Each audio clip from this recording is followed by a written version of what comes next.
இது பண்ணுறதுக்கு 2 ஸ்பூன் அளவு சிகப்பு அவல் எடுத்திருக்கேன். சிகப்பு அவல் வந்து குழந்தைங்களோட போன் ஸ்ட்ராங் ஆகிறதுக்கு ரொம்ப ரொம்ப ஹெல்ப்ஃபுல்லாக இருக்கும். குழந்தைங்களோட போன் ஸ்ட்ரென்த் அதிகரித்து நல்லாவே எடை கூடுவாங்க. இதில் நிறையா கார்போஹைட்ரேட்ஸ் இருக்குது. சிகப்பு அவலில் நிறைய இரும்பு சத்து இருக்குது. அதனால் இது அடிக்கடி குழந்தைங்க உணவில் சேர்த்துக்கும் போது இரும்பு சத்து குறைபாடெல்லாம் வராது. வளர குழந்தைங்களுக்கு இரும்பு சத்து ரொம்பவே முக்கியம். ஏன்னா அது குழந்தைங்களோட வெயிட் கெயின், பிரெயின் டெவலப்மெண்ட்டுக்கு ரொம்பவே அவசியம்.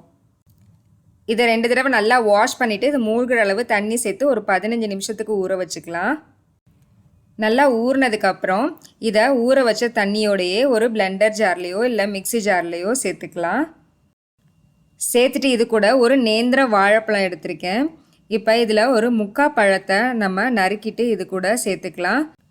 ரொம்ப பெரிய பழமாக இருந்தால் ஒரு பாதி பழம் சேர்த்துக்கோங்க போதும். நேந்திரம் பழம் பார்த்திங்கன்னா ஒரு சூப்பரான இம்யூனிட்டி பூஸ்டர் அப்படின்னு சொல்லலாம். அது குழந்தைங்களுக்கு நல்லாவே இம்யூனிட்டி அதிகரிக்கும். அது பிரெயின் டெவலப்மெண்ட்டுக்கு ரொம்ப ரொம்ப ஹெல்ப்ஃபுல்லாக இருக்கும். வெயிட் கெயின் சொல்லவே வேண்டாம். வெயிட் கெயின் வேணும் அப்படின்னா குழந்தைங்களுக்கு இது கண்டிப்பாக குழந்தைங்க உணவில் சேர்த்துக்குவாங்க. இப்போ இதில் வேணுங்கிற அளவு தண்ணி சேர்த்து அரைச்சி எடுத்துகிட்டு வந்துக்கலாம். ஒரு பேன் ஹீட் பண்ணிவிட்டு நம்ம அரைச்சி வச்சுருக்க கூழை இதில் சேர்த்துக்கலாம்.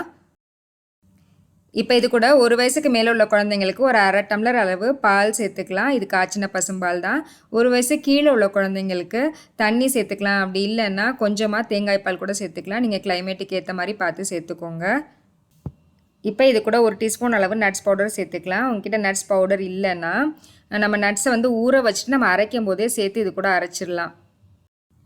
இப்போ இது கூட கொஞ்சமாக நெய்யும் சேர்த்துக்கலாம். நம்ம நெய், நட்ஸ் பவுடர் இது எல்லாமே சேர்த்து கொடுக்கும்போது குழந்தைங்க வெயிட் கெயின், பிரெயின் டெவலப்மெண்ட்டுக்கு ரொம்ப ரொம்ப ஹெல்ப்ஃபுல்லாக இருக்கும். இது ரொம்ப திக்காக இருக்க மாதிரி இருந்ததுன்னா இன்னும் கொஞ்சம் எக்ஸ்ட்ரா பாலோ இல்லை தண்ணியோ சேர்த்துக்கலாம். இதோட டேஸ்ட்டு பார்த்திங்கன்னா வேறு லெவலில் இருக்கும். குழந்தைங்களுக்கு ஊட்டி விட்டுட்டு இருக்கும்போதே நம்ம பாதி இதில் சாப்பிட்ருவோம். அவ்வளோ டேஸ்டியாக இருக்கும். ரொம்ப ஹெல்த்தியான பேபி ஃபுட் இது. இது 7 மாதத்துலேருந்தே குழந்தைங்களுக்கு காலையில் பிரேக்ஃபாஸ்ட்டாக வாரத்தில் 1 தடவையோ இல்லை 2 தடவையோ கொடுத்துக்கலாம்.